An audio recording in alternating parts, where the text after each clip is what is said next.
রহমতের নবী বলেন আত-তাকওয়া হাহুনা, তাকওয়া হাহুনা, আত-তাকওয়া হাহুনা।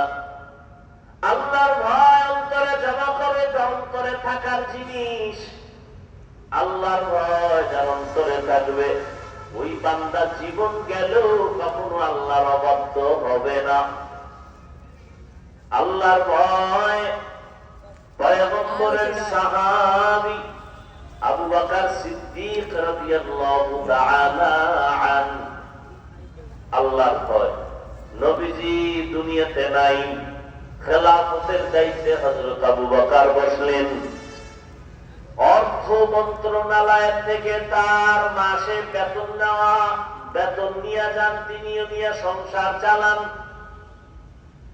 একদিন টানা স্ত্রী বললেন, ও স্বামী আমার, খলিফাতুল মুসলিমিন আমার মিষ্টি খাইতে মনে চায়।